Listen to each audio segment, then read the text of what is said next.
the lack of time, energy, and money is what's putting so many women business owners out of business. But if they had a little bit of strategy and clarity about how they can overcome those things, then they could achieve the type of results that I was able to so early in my career, where I was working 25 hours a week, raising small children, and making a great take-home salary.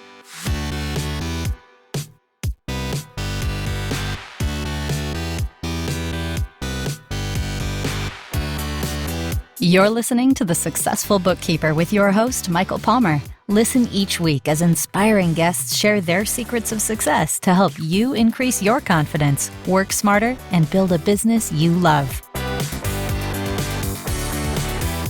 This episode of The Successful Bookkeeper is brought to you by PureBookkeeping.com, the proven system to grow your bookkeeping business.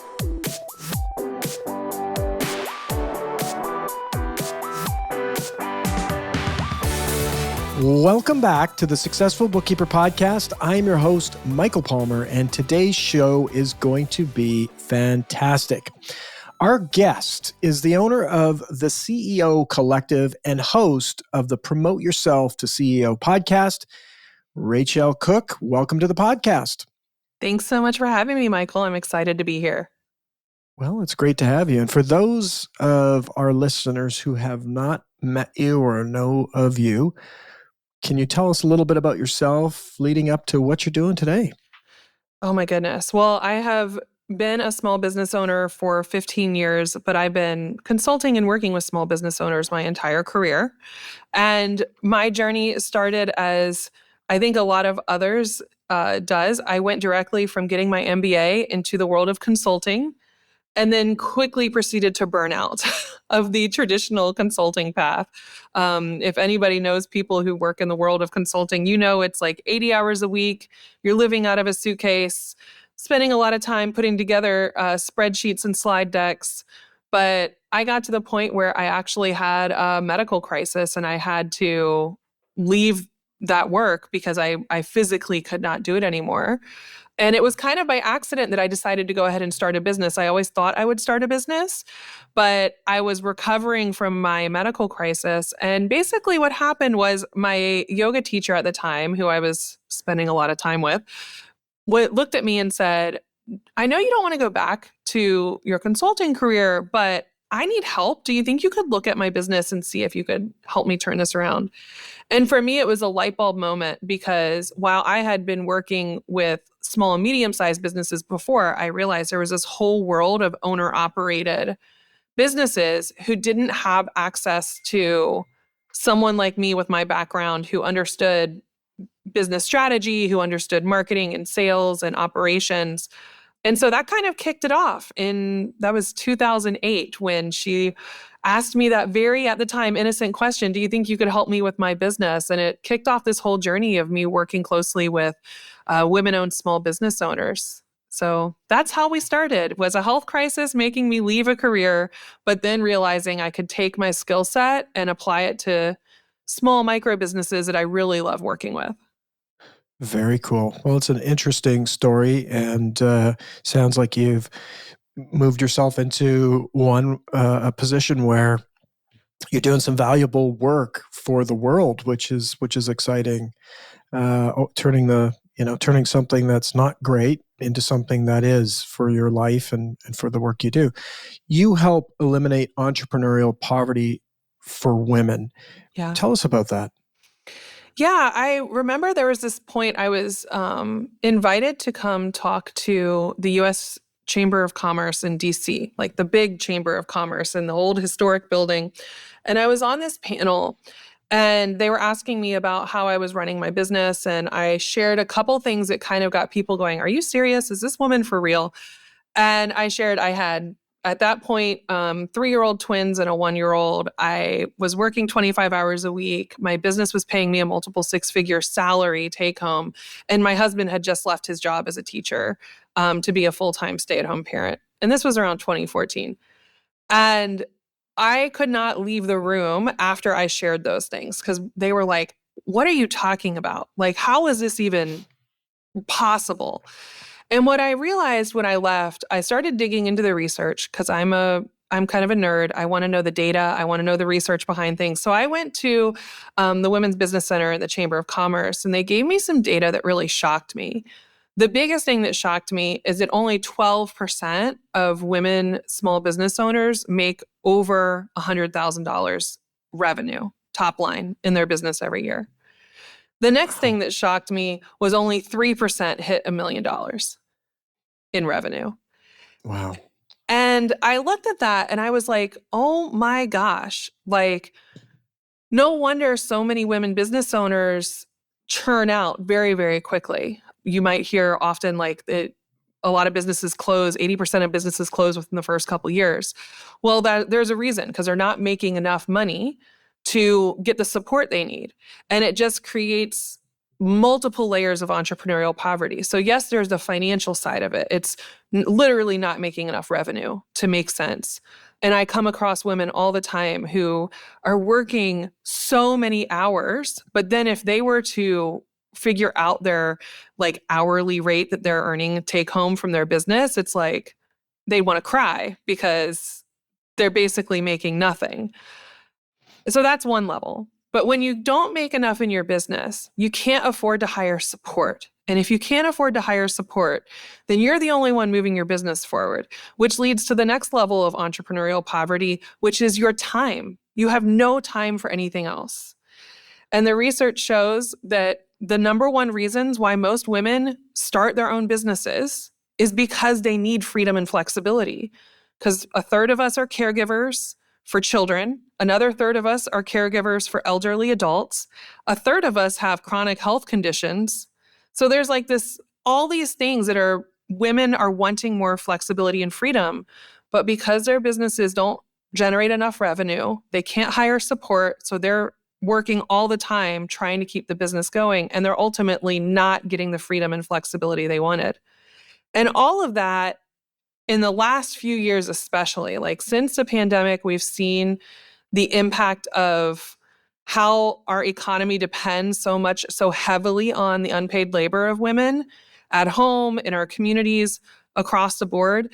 But what we're seeing now is burnout from a lot of women. And that trifecta, the lack of time, energy, and money, is what's putting so many women business owners out of business.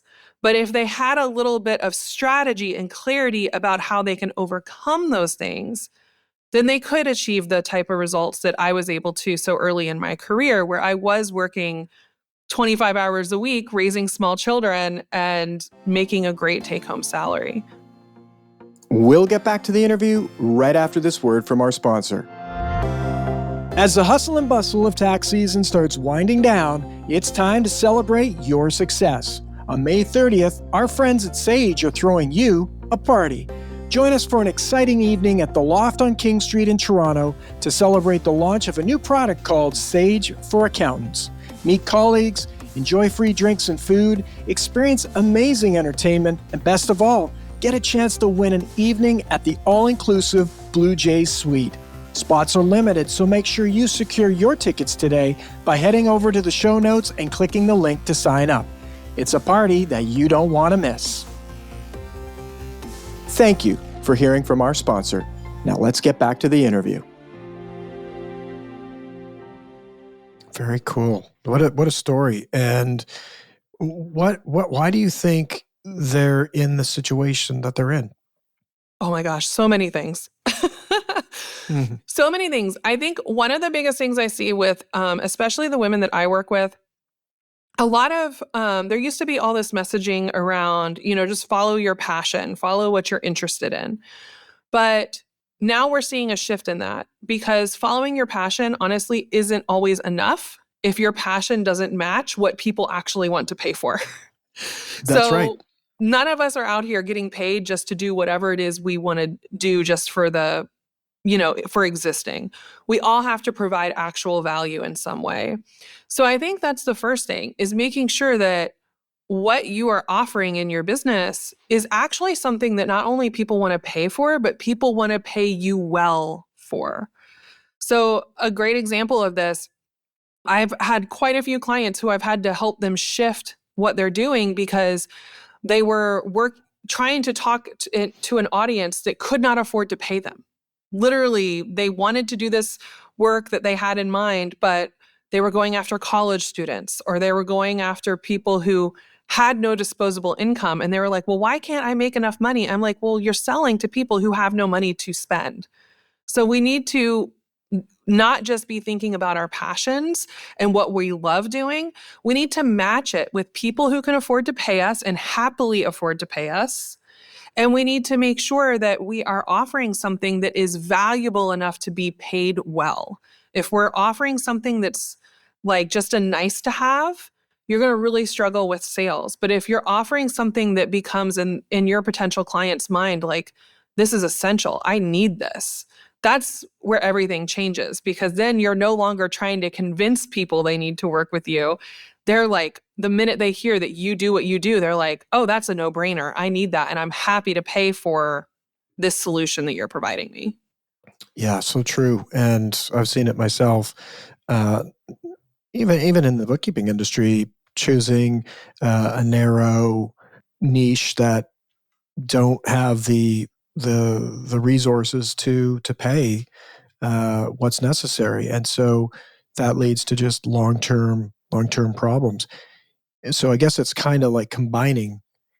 If you can combine, Yeah. first, can people afford what you're offering? And perhaps that can be, you can always tweak your passions, right? Find your passion inside of what you're doing, as long as there's the economic reason for people to do things. And, so that's one big mistake they're making. What would you say would be some of the other ones that they make? Yeah. I think another huge one is not pricing themselves appropriately. And you probably see this if you're in bookkeeping or accounting, or you're looking at people's financials. People often set a price for their product, program, or service, but they don't really have a lot of strategy behind why they set a price. And the worst thing that you can possibly do in pricing anything is just look at what everyone else is doing and say, oh, they're charging this much, I'll do that too. Because essentially we're commodifying what we're doing. If you're doing everything exactly the same as everyone else, then congratulations, you're a commodity. Now, the only differentiator that people look at is price. And if the only differentiator we're looking at is price, most people are going to default to the lowest one unless you give them a compelling reason to go for a different price.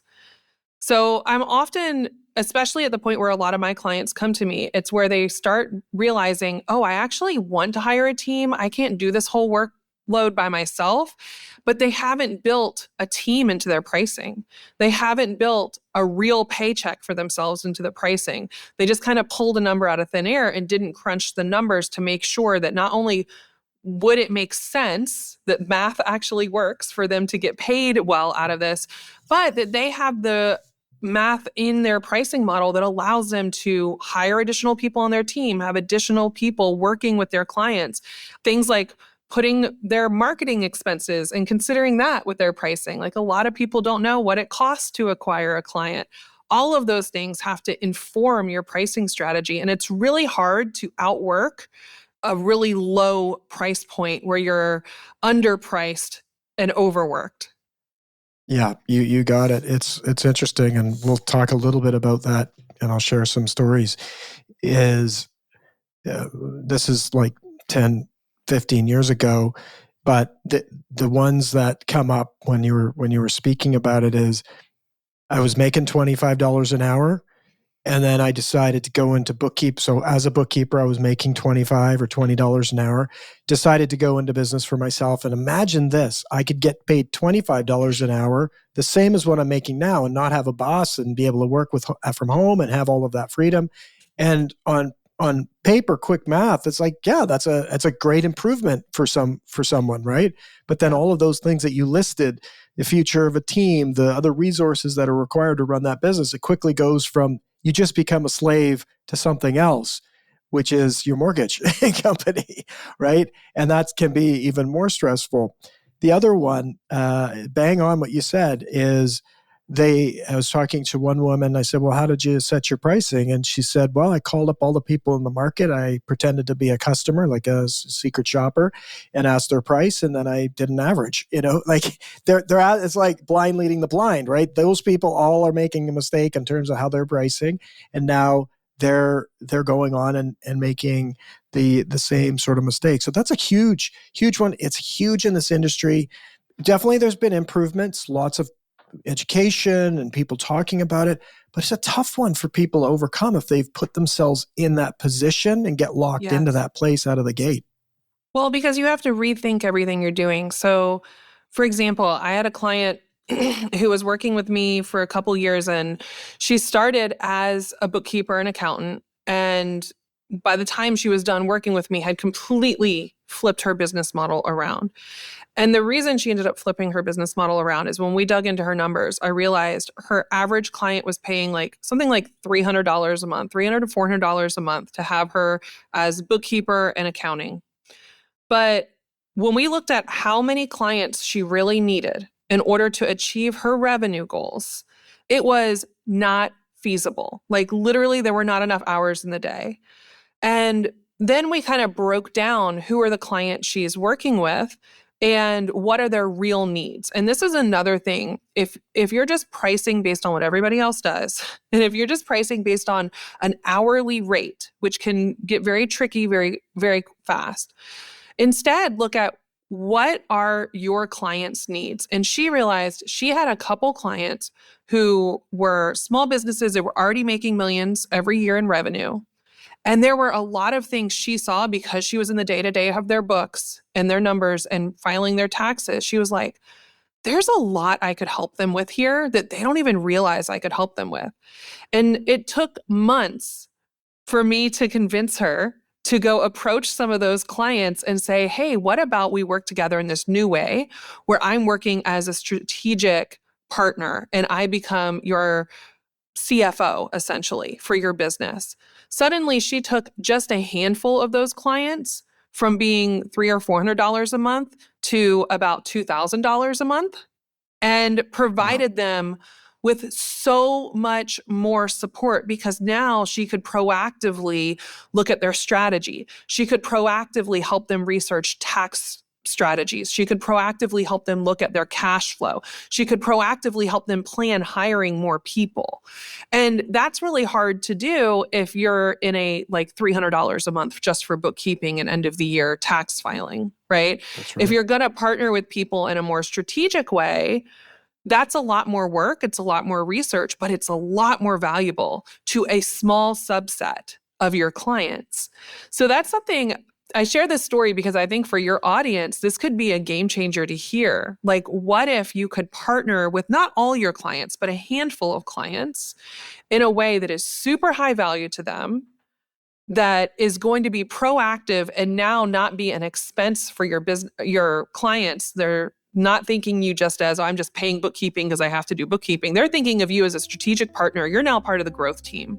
You're helping them make bigger moves. That's a game changer for a small business, but you've got to be willing to think a little bit outside the box about how you're positioning what you do.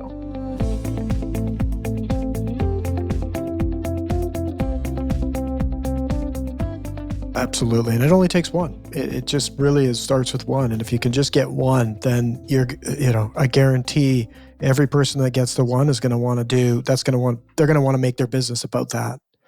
Absolutely. It's Absolutely. just, because what they're doing, what that person's likely doing for that business owner is life-changing for the business owner. And they're going to be able to accomplish all sorts of different things. Weights will be lifted off the back of the business owner that have never been lifted before. And it's going to unleash greatness inside of that business, has the opportunity to do that. And when you get paid more for doing great things like that, you feel better, you live better, life is better, period. And it doesn't take that many clients at that level to go from having hundreds of bookkeeping clients for a few $100s a month, where you're constantly in the weeds, constantly doing a ton of work, to now you're working with people at a much higher level.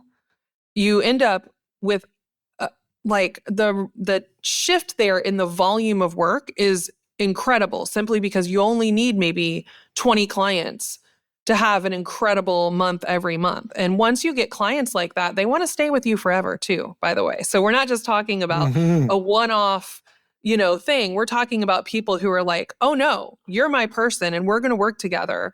And for me, that's the other part of this is thinking lifetime client value, right? It's not just getting the client in for one time for one thing at a high price point. It's offering the level of value that they want to partner with you for a long time. Mm-hmm.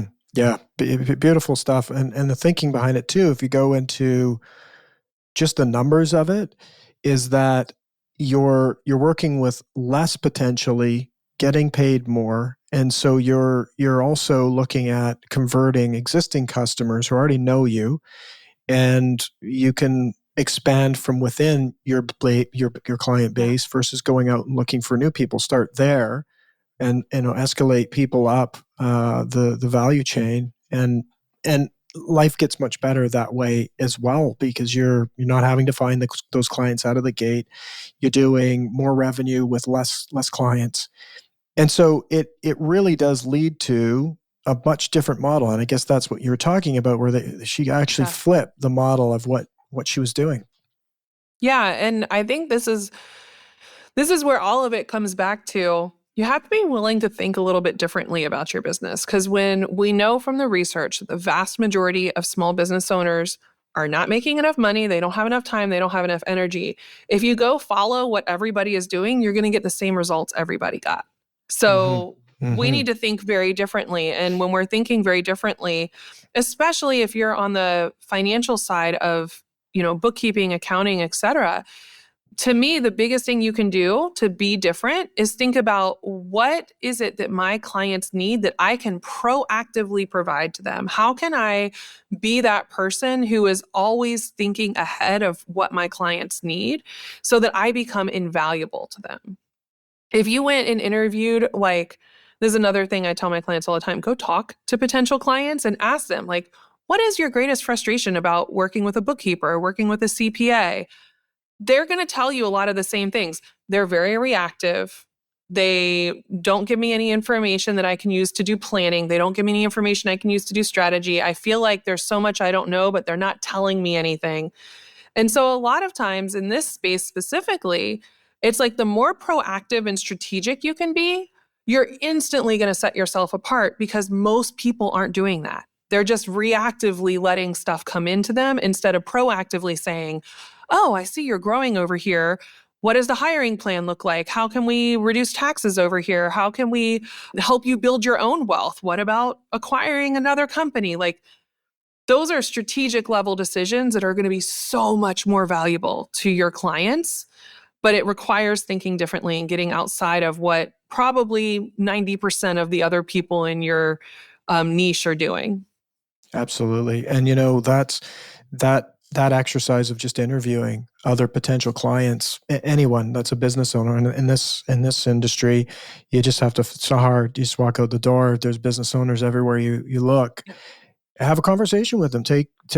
One might be a friend or a friend of a friend. Just go and interview them and with these questions. And that in itself can just sort of outline what you're doing already well and Yeah. what you can do better. Because I think a lot of the other side of it is that people undervalue what they're doing, overvalue what others are doing. And so if you hear what people are saying, it's like, wow, like I'm actually better off than I thought I was, and I'm doing some pretty cool things that can help to build the proactive confidence of being able to charge more and go and have bigger conversations with your existing customers. I think that's a great strategy. And I'll also point out that in this industry, a bookkeeper is going to have their business clients, but they're going to have a related tax accountant that is Yep. doing the tax work. And so they're kind of like they're a partner, right? They're a customer, if you will, because they're going to utilize the work you've done. So they're part of that ecosystem of the customer.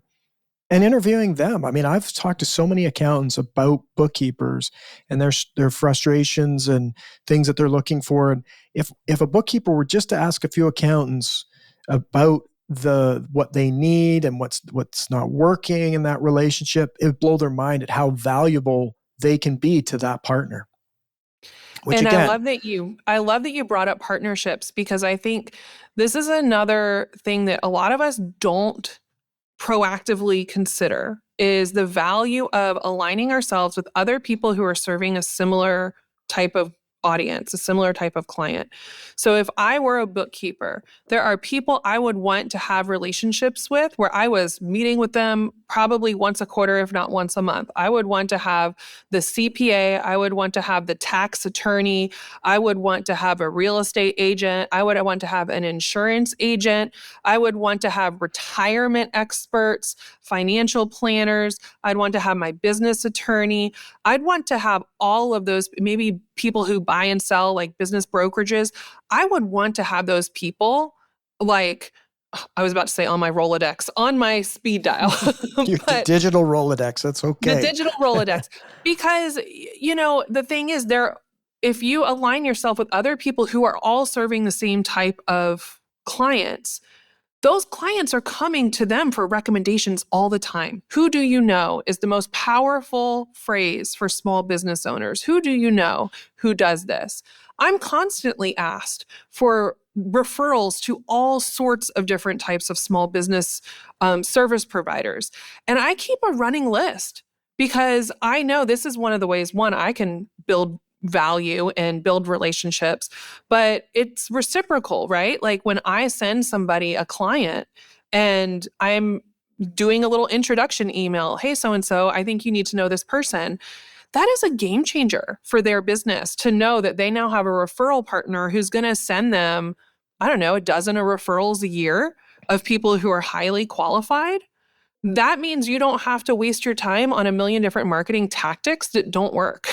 You can instead focus on building your network here of people who are going to say, hey, we're working with this type of business owner. So, a Mm-hmm. great example of this, and this isn't necessarily the financial space, but here in Richmond, Virginia, where I live, I happen to, because I have children and have raised a family here, know this little community that was started all around pregnant, expecting moms and new moms. Literally in this network, you will find OBs, you will find midwives and doulas, you will find breastfeeding consultants, you will find chiropractors who specialize in pregnant women, you will find physical therapists who specialize in pre and postpartum. Like, anybody who has anything to do a business around expecting and new moms, they're in this little network together and they refer business back and forth. The minute somebody sees, that new baby pediatrician and is like, oh, I need help with nursing, I got someone for you. Here you go. Those kind of networks, this is how business used to be done. And I think we've kind of lost this, the Completely. importance of relationships in our kind of modern, everything's online, social media, everything world. Those tools are great, but nothing replaces relationships, and nothing is more powerful than a referral from somebody who you trust.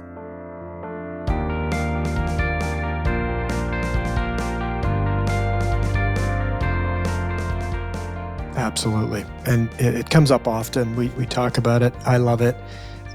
Is BNI, Business Networking International. Networking was struggling before the pandemic. And now with the pandemic and our behaviors of being digitized and working from home and all these wonderful things have taken us far away from something very, very powerful, like the long list of people that as a bookkeeper you'd want to have on your digital Rolodex. They're all down there at a BNI meeting out there for you to go and meet. It's like being curated for you right now. And every single one of them is an ideal partner, maybe even a customer.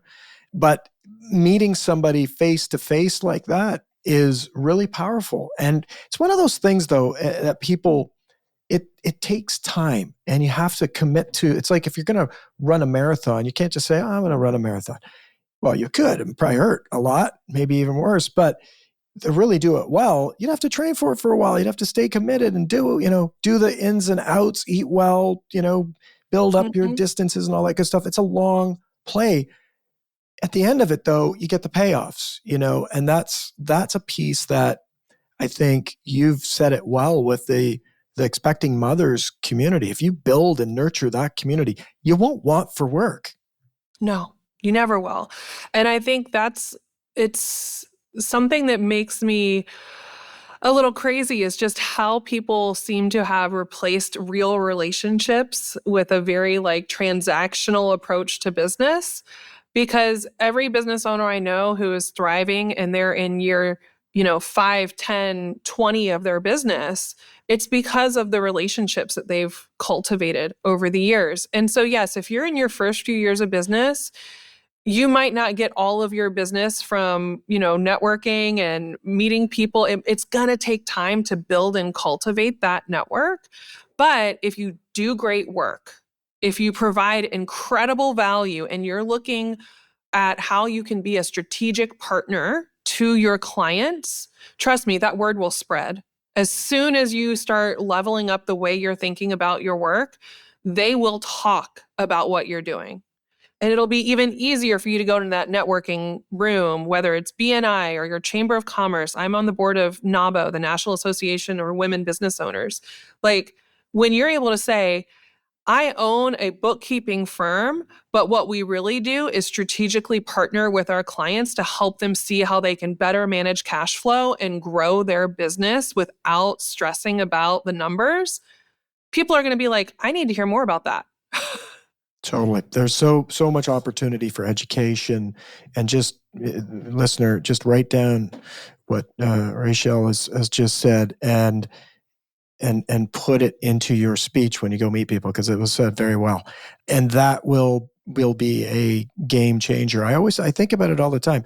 There's so many business owners that just don't have a clue, and they're embarrassed about it. Likely, they're putting on a brave face. And just a little bit of education at these events over the years would just build up a credibility like no other. Absolutely. And the earlier you start building those relationships, the easier it will get long term. That's right.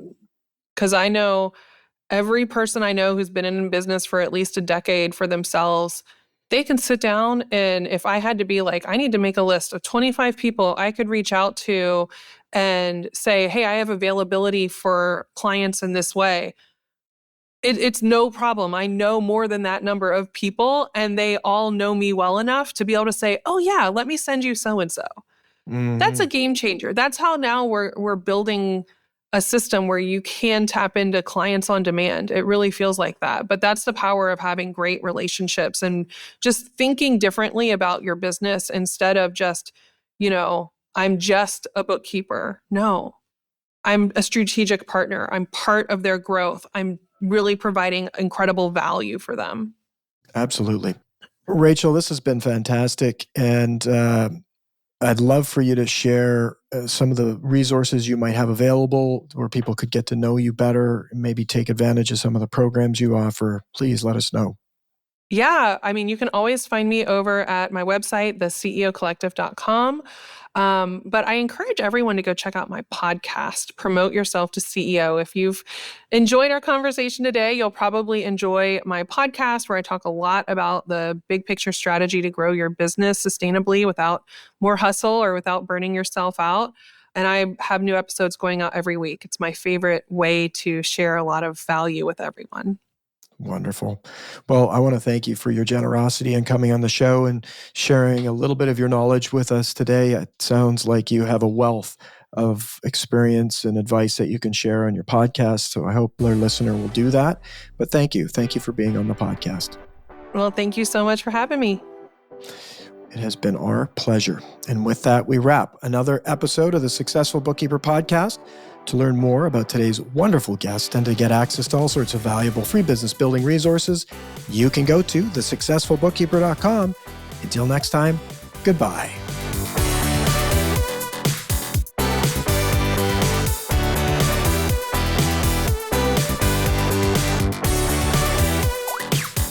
You've been listening to The Successful Bookkeeper with Michael Palmer. For more information and to download the resources mentioned in this episode, please visit us at thesuccessfulbookkeeper.com. Thank you for listening.